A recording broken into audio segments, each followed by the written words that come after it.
Então, quero convidar você a abrir sua Bíblia comigo no livro de Atos.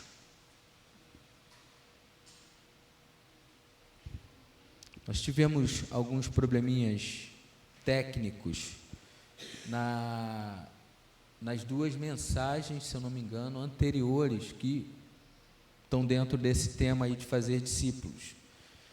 E na última delas eu falei sobre o que poderia dificultar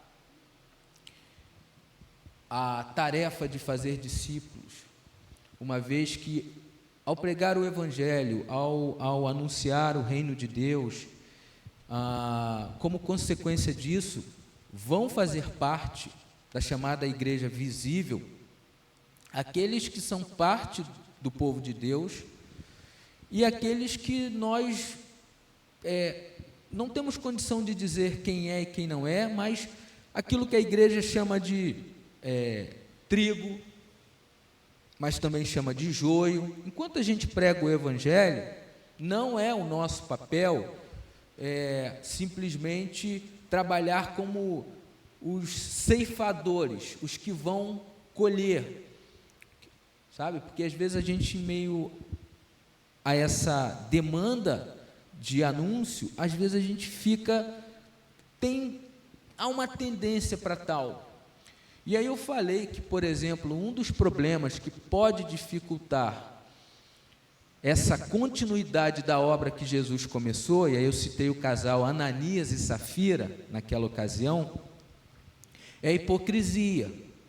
Porque mesmo numa igreja que você lê no livro de Atos, pujante, forte, jovem, e que literalmente o poder de Deus ali está agindo, vão existir também pessoas que podem se mover não movidas pelo Espírito, não a fim de alcançar o objetivo real, o propósito real para aquele que a igreja foi chamada. Então, nós vimos que isso aconteceu.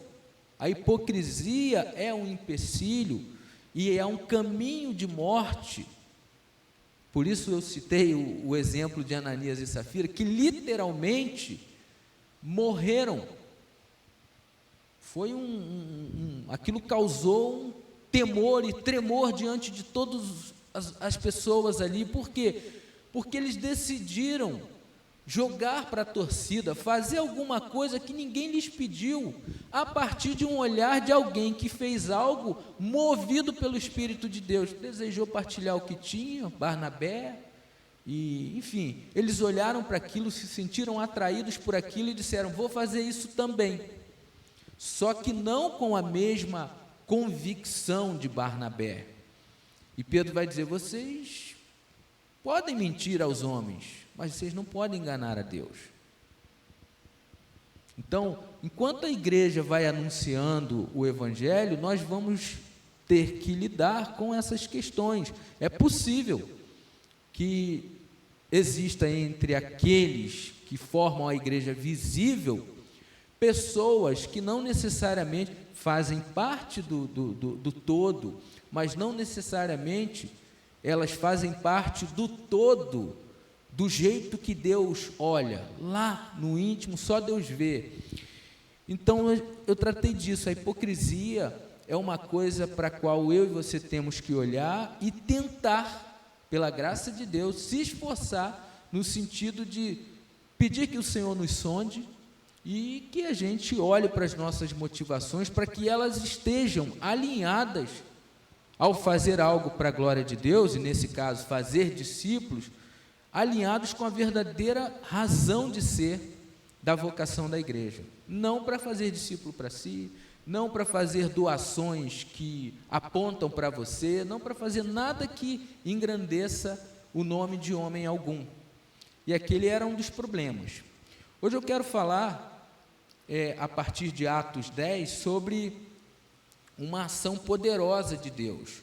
Se nós temos questões que às vezes, por conta da nossa dificuldade, elas se potencializam como seres caídos, às vezes a gente acaba contribuindo para perpetuar ideias, para levar à frente coisas que não são necessariamente coisas que, como eu costumo dizer, não foi Jesus quem disse, é a gente que está dizendo coisas, colocando coisas na boca de Jesus e anunciando que ele, ensinando o que ele ensinou.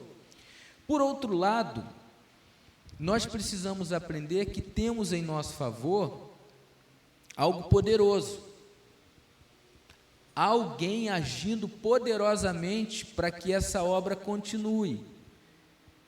E aí, nós vamos ler no livro de Atos, o capítulo 10, para tratar de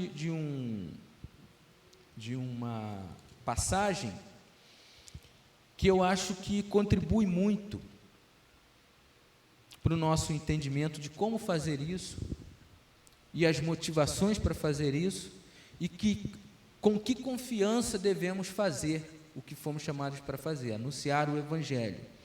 E aí, vamos lá? Atos capítulo 10, diz assim: havia um homem em Cesareia, cujo nome era Cornélio, centurião do regimento militar chamado Italiano, estava a serviço de Roma. Era um cara que tinha uma patente, um reconhecimento, um cargo, enfim, era alguém importante dentro daquela realidade hierárquica de Roma. E esse homem era piedoso, é o que a Bíblia está dizendo, e temente a Deus, com toda a sua casa, dava muitas esmolas ao povo e continuamente orava a Deus. E por volta da hora 9 do dia, ele teve uma visão de um anjo de Deus, que se dirigia para ele e dizia: Cornélio. Fitando nele os olhos e atemorizado, ele perguntou: que é, Senhor? O anjo lhe respondeu: tuas orações e esmolas têm subido como um memorial diante de Deus. Então envia agora homens a Jope e manda buscar Simão, também chamado Pedro. Ele está hospedado com um certo Simão, um curtidor de peles, cuja casa fica à beira-mar. Ele te dirá o que deves fazer. Logo que o anjo que lhe falava se retirou, Cornélio chamou 2 dos seus servos e um soldado piedoso dos que estavam a seu serviço, e tendo-lhes contado tudo, enviou essas pessoas para Jope. No dia seguinte, enquanto estavam a caminho, já perto da cidade, Pedro subiu ao terraço para orar, e por volta da hora 6, e sentindo fome, quis comer, mas enquanto lhe preparavam a comida, sobreveio uma visão, e ele viu o céu aberto, e um objeto descendo como se fosse um grande lençol, baixado pelas 4 pontas sobre a terra. Nele havia todo tipo de animais impuros, quadrúpedes, animais que rastejam pela terra e aves no céu. E uma voz lhe disse: levanta-te, Pedro, mata e come. Mas Pedro respondeu: de modo nenhum, Senhor, porque nunca comi algo profano, nunca comi algo impuro. Em outras palavras, sou temente a Deus e me submeto à lei. A lei dizia que o judeu não poderia ter contato, comer desse tipo de alimento. Mas pela segunda vez lhe falou a voz: não chame de profano o que Deus purificou. E isso aconteceu 3 vezes, e logo o objeto foi recolhido ao céu. Enquanto Pedro, perplexo, refletia sobre o que seria a visão que tivera, os homens enviados por Cornélio, tendo perguntado pela casa de Simão, pararam à porta. E chamando, perguntaram se ali estava hospedado Simão, também chamado Pedro. Pedro ainda estava meditando sobre a visão, quando o Espírito lhe disse: 2 homens te procuram. Levanta-te, desce, vai com eles, e não duvides de nada, porque eu os enviei. Então Pedro desceu ao encontro dos homens e disse: sou eu a quem procurais, por que viestes? Eles responderam: o centurião Cornélio, um homem justo e temente a Deus, que tem bom testemunho de toda a nação judaica, foi avisado por um santo anjo para te chamar à sua casa e ouvir as tuas palavras. Pedro, então, convidou-os a entrar e os hospedou. Vamos ler até aqui? Depois a gente discorre mais um pouquinho no texto. Ou seja, Pedro, dentro desse contexto do capítulo 10, ou que antecede um pouquinho, ele tinha tido uma intensa ação missionária, né? Ou ministerial. Capítulo 9, por exemplo, ele cura um paralítico, está lá nos versículos 33 a 34. Ele ressuscita Dorcas, 36 a 42. E aí, depois de tudo isso, é como se Pedro tivesse um momento para ele parar, baixar a adrenalina, e ele vai para a casa desse homem, que era um curtidor de peles, alguém que tem um trabalho impuro, segundo a lei, lidava com um trabalho que não era um trabalho bem visto pelos judeus, mas ele está lá na casa dele, hospedado na casa dele, tendo seu momento de, digamos, se refazer, seu momento para descansar, seu momento de se recolher depois de uma grande ação ministerial. E nesse momento, Pedro tem uma visão. Ele recebe algo da parte de Deus. Olha para isso. Ai, Senhor, eu não posso ter contato com isso. E depois a visão, a voz diz: olha, Pedro, não chama de impuro aquilo que eu purifiquei. E aí de repente chegam à porta de Pedro, ou da casa onde Pedro se encontrava, alguém que, como diz o texto, é enviado pelo próprio Deus, que é resultado da mão de Deus que está movendo tanto aquele que vai falar, quanto aqueles a quem Deus quer, por meio de Pedro, falar. Então Deus se revela a Pedro, e Deus prepara Pedro, e Deus convence a Pedro de que Pedro tem que fazer alguma coisa, se mover na direção de alguém para quem Deus também já havia se revelado. Então, assim, no mundo antigo, ele era marcado por... Se você acha que hoje existem muitas divisões, mais ainda no mundo antigo, muito mais. Então, o mundo estava dividido ali entre poderosos, senhores, escravos, pobres, né? Judeus e gentios. Talvez essa seja a grande questão aqui. Os gentios não eram bem vistos pelos judeus. Os judeus, e nunca foi mandamento de Deus isso. O chamado do povo de Deus sempre foi anunciar o evangelho a toda e qualquer criatura.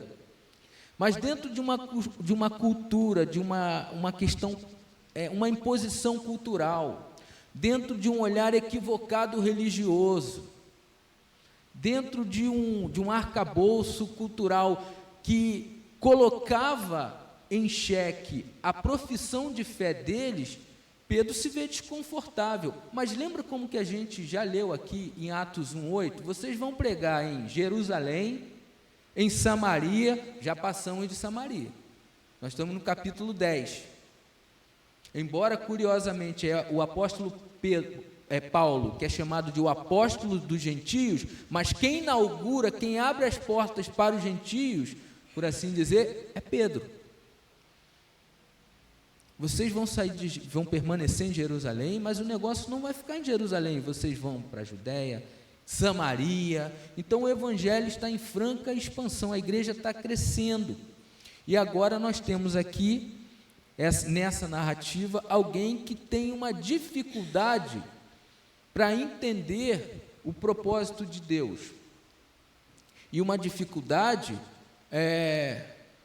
dele que talvez se eu e você lá tivéssemos, teríamos as mesmas coisas, porque cada um é resultado do seu tempo, de suas circunstâncias, de seu contexto. E ele olha para aquilo depois daquela visão e tal: Senhor, mas jamais faria isso, porque o que me pede para fazer é impuro. Como? Como é que eu vou fazer isso? E aí a voz diz: não chame de impuro aquilo que por mim foi purificado, está purificado.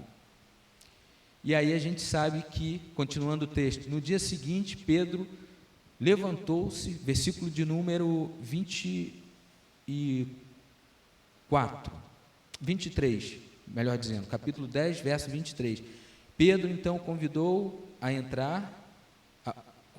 entrar e os hospedou. No dia seguinte, Pedro levantou-se, partiu com eles, e alguns dentre os irmãos de Jope o acompanharam. Um dia depois, entraram em Cesareia, e Cornélio os esperava, tendo reunido seus parentes, seus amigos mais chegados, preparou todo o ambiente. Quando Pedro estava para entrar, Cornélio foi ao seu encontro, prostrando-se aos seus pés, o adorou. Mas Pedro levantou e disse: levanta-te, pois eu também sou homem. E conversando com ele, entrou e encontrou muitas pessoas reunidas, e disse-lhes: bem sabeis, queria chamar a sua atenção para isso aqui, que não é permitido a um judeu se misturar com um não judeu. Ele nunca ouviu isso de Jesus. Nós lemos os evangelhos e Jesus não instrui a perpetuar, a continuar aquilo que é do, não vou dizer da tradição, mas do tradicionalismo judaico. Mas ele ainda, como alguém que está no processo de aprendizado, de desenvolvimento daquela fé que não tem nada a ver com a religião judaica. Pedro é judeu, os primeiros seguidores de Jesus são judeus, o berço do cristianismo, por assim dizer, é judaico. Mas Pedro ainda tem entranhado no seu coração questões ou dogmas religiosos, culturais de judeu. Então ele diz: bem sabeis que não é permitido a um judeu misturar-se com não-judeus, ou aproximar-se deles, mas Deus mostrou-me que a nenhum homem devo chamar de profano ou impuro.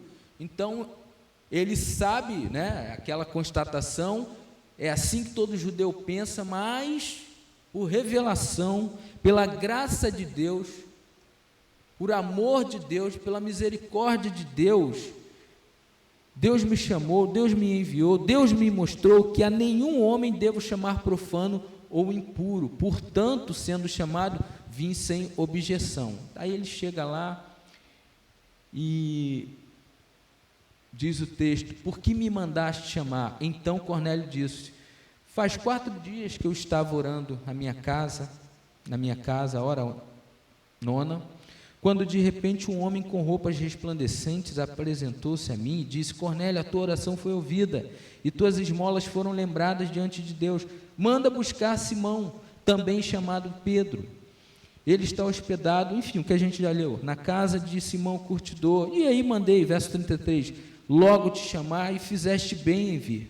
Agora estamos todos aqui presentes diante de Deus para ouvir tudo quanto te foi ordenado pelo Senhor. E tomando a palavra, Pedro disse: na verdade reconheço que Deus não trata as pessoas com base em preferências, mas em qualquer nação, aquele que teme e pratica o que é justo lhe é aceitável. Ou seja, o evangelho, ou para o evangelho, não há fronteira. Não há evangelho verdadeiro pregado quando ele limita, é só ali, é só aqui, só pode ser acolá, depende disso. Pedro começa a entender que é mais do que manter viva uma tradição dos homens do seu tempo. Ele teve um encontro com Jesus, e ao encontrar Jesus, para Jesus não há limites. ele entende isso. Deus não trata as pessoas com base em preferências, do tipo, olha, que esse era o grande engano dos judeus, achar que porque eram instrumentos de Deus, o Deus era só para eles. O Deus pertencia apenas a eles. E Deus não tinha nada mais que ver com os outros. Mas não tem em nenhum lugar base para que isso se sustente. Mas ainda assim é possível que as pessoas sustentem determinadas falas e posturas, mesmo sem a base, vamos agora chamar aqui, uma vez que temos a Bíblia, com a base bíblica, falando em nome de Deus, dizendo que Deus não disse, dizendo não para pessoas para quem Deus já disse sim, que é o caso. Pedro, quando ele diz, Pedro, vai lá, e não chama de profano o que eu purifiquei, porque você não tem o direito, e ninguém tem o direito de dizer não para aqueles a quem eu já acolhi, para aqueles para quem eu já disse sim, eu os recebo. Porque se você pegar no perfil desse homem, do ponto de vista do que ele é, da cultura dele, do cargo que ele ocupa, enfim, de quem Cornélio era, ele não podia sequer se tornar um prosélito, porque ele era um romano odiado, estava a serviço de Roma. As pessoas odiavam os publicanos, né, e também os romanos, porque eles se juntavam e oprimiam o povo, cobravam altos impostos, os publicanos, em aliança com os romanos, que só queriam a sua parte combinada. Então esse tipo de gente é olhada e detestada. E aí Pedro vai, toma a palavra, faz essa colocação, verso 35, em qualquer nação, aquele que o teme e o pratica é justo e aceitável. Ele enviou a palavra aos israelitas, anunciando o evangelho da paz por meio de Jesus Cristo, que é Senhor de todos. Essa palavra, vós bem sabeis, foi proclamada por toda a Judéia, começando pela Galiléia, depois do batismo que João pregou, e diz respeito a Jesus de Nazaré, como Deus ungiu com espírito, com poder, e ele andou por toda parte fazendo o bem, curando todos os oprimidos pelo diabo, porque Deus era com ele, e nós somos testemunhas de tudo quanto ele fez. E ele discorre, Deus o ressuscitou, Deus se fez homem, Deus habitou entre os homens, Deus amou os homens, Deus abraçou os homens, enfim, Deus promoveu libertação para os homens. Está aí, a gente pode ler isso aí dos versículos de 38 em diante, e aí ele discorre sobre toda a história de fé do seu povo e de como, na percepção agora dele, houve uma transição de algo enrijecido, de algo que não quer ser algo apenas para um local e para um povo, mas para muito mais do que isso.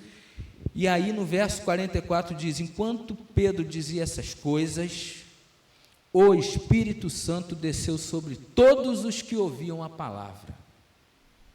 Enquanto ele discorria sobre essas coisas, o Espírito Santo veio sobre a casa de Cornélio. E os crentes que eram da circuncisão, leia-se aqui, os judeus, todos os que tinham vindo com Pedro, admiraram-se de que o dom do Espírito também fosse derramado sobre os gentios. Então, o que a gente aprende com esse texto? Que não tem barreira para o Evangelho. Que nós não podemos atrapalhar o progresso do Evangelho com os nossos achismos. Esse pode e aquele não pode. Esse supostamente tem capacidade para tal e aquele não. Por quê? Porque o texto é claro. Pedro foi chamado para anunciar o Evangelho, foi preparado para anunciar o Evangelho, e enquanto meditava a respeito daquela revelação que havia recebido, Deus já havia se revelado a alguém, Deus já havia preparado o terreno, Deus já havia criado as condições para a chegada de Pedro. Então Deus prepara tanto aquele que vai anunciar, quanto aquele que vai receber. E diz o texto que aquilo causou um impacto nos judeus, que falaram: meu Deus, a gente olhava para o gentio com outros olhos, a gente se relacionava com as pessoas, vamos usar um linguajar do nosso tempo, com os não crentes de uma outra maneira. E olha o que aconteceu. Deus dando testemunho para eles de que quem estava no controle, no comando, e quem faz a obra de Deus continuar, aquilo que Jesus começou a fazer progresso, continuar fazendo progresso em todos os tempos, em todas as épocas, é Deus. Nós devemos ser sensíveis ao que Deus nos diz. Não chame de profano aquilo que eu purifiquei. A obra de Jesus foi realizada. Qual é o nosso papel? Ir ao encontro daqueles para quem Jesus quer se revelar. E nesse contexto, a quem Jesus ou Deus já havia até se revelado. Olha que coisa impressionante. Então, assim como a hipocrisia ela atrapalha o desenvolvimento, o progresso da igreja, na vocação que ela tem de fazer discípulos, a falta de sensibilidade pode também, muitas vezes, atrapalhar, porque a gente pode ficar, às vezes, preso a questões que nos são, digamos, dogmáticas, e perpetuando ideias que nunca foram as ideias de Deus, nunca fez parte do plano de Deus. E aí Pedro olha para aquilo, os que eram da circuncisão ficaram espantados com tudo aquilo. Verso 46, por que os ouvi falar em línguas e engrandecer a Deus, diz o texto. Então Pedro disse: será que alguém lhes pode recusar água para que não sejam batizados, estes que, como nós, também receberam o Espírito Santo? Será que alguém, de novo, tem direito de dizer não para aqueles para quem Deus já disse sim? Porque é incontestável, não foi Pedro necessariamente quem produziu isso, foi Deus. Então Pedro está diante ao mesmo tempo que ele está promovendo ali com a pregação, a reflexão, ele está refletindo sobre isso. Meu Deus, que coisa maravilhosa. O Senhor prepara todas as condições. Agora, se nos falta sensibilidade, essas condições, elas podem significar nada, a gente pode aproveitar nada disso. As circunstâncias podem ser mal aproveitadas. Os dons e talentos podem simplesmente, uma vez que Deus nos concede, serem enterrados e a obra de Deus não continuar, simplesmente porque a gente decidiu não ser sensível à voz de Deus. Alguém pode dizer não para aqueles a quem Deus disse sim?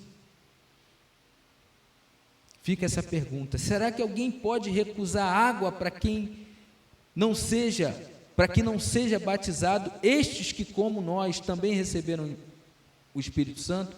E ordenou que fossem batizados em nome de Jesus Cristo. Então suplicaram que ficasse ali alguns dias com ele. Então, o que a gente entende nesse texto? O que a gente compreende nesse texto?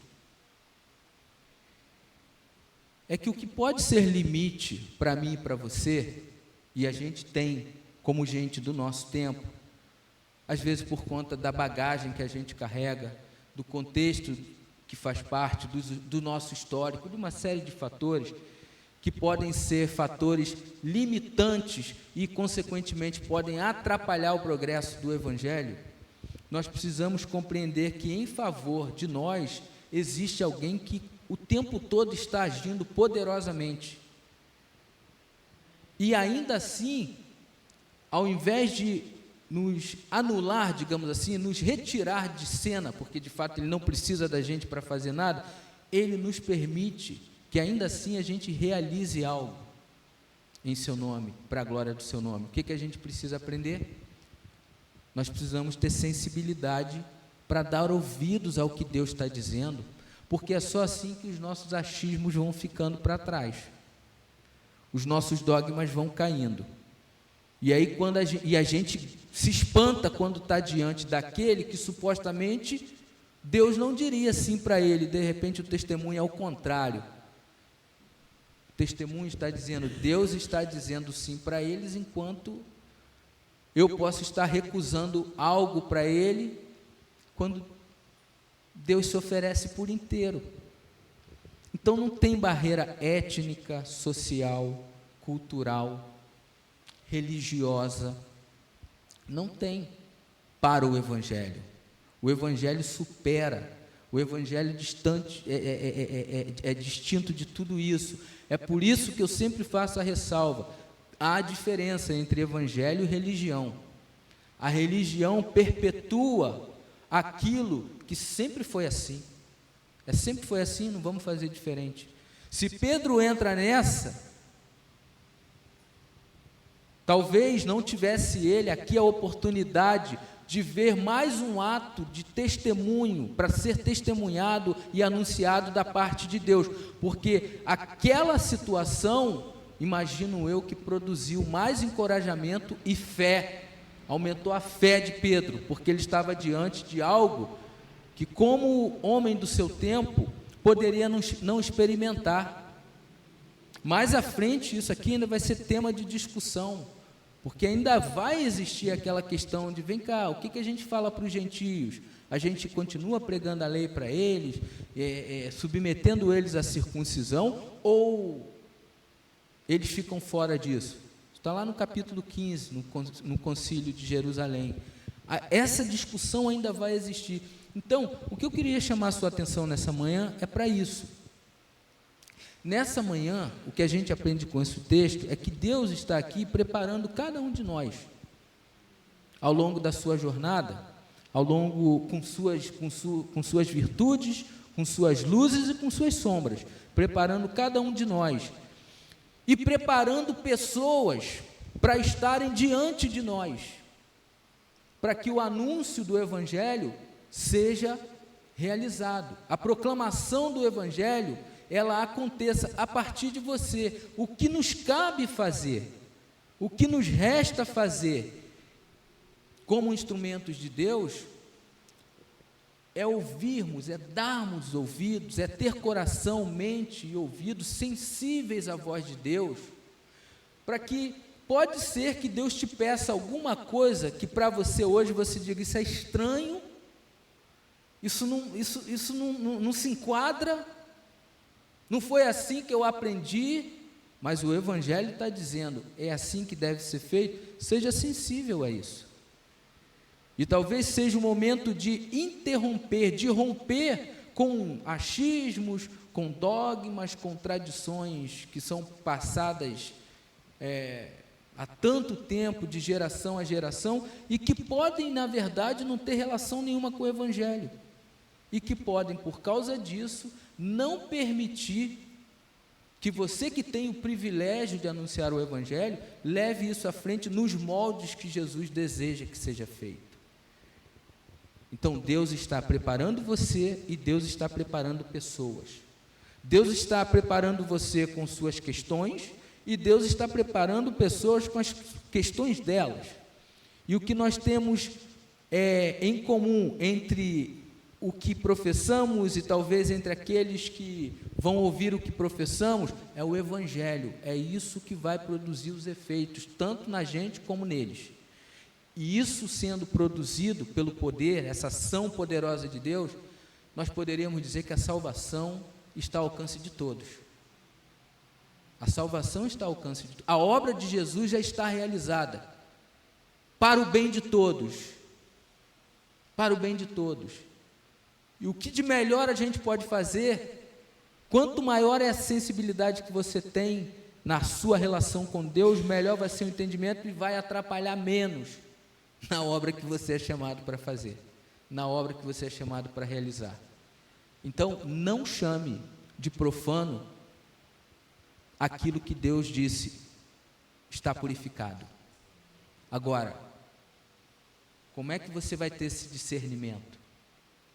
Você precisa de intimidade com Deus. Você precisa ser sensível à voz de Deus.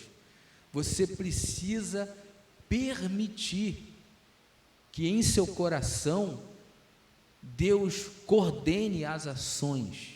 Eu sei que parece estranho, né? Porque Deus é soberano, mas é sensibilidade, é o que nós estávamos conversando ontem. Responsabilidade humana, soberania de Deus. Eu não tenho que convencer ninguém. Pedro não tinha que convencer a Cornélio, ele já estava convencido por Deus. E quando lá Pedro chega, se convence de algo que talvez em algum momento ele não estivesse tão bem convencido, está dizendo: meu Deus, me permita não te atrapalhar tanto assim. E ali eles recebem da graça de Deus e todos são edificados. E esse é o chamado para todos nós ainda hoje. Ainda hoje. Por isso, ouça o Espírito de Deus. Seja sensível à voz de Deus. Seja sensível à voz de Deus para que você não reproduza suas ideias, seus dogmas. Religião. Seja apenas um instrumento da boa notícia. A salvação está ao alcance de todos. Mesmo daqueles que, num olhar mais imediato, talvez você esteja dizendo no coração: é improvável isso, não é possível. E que bom que a gente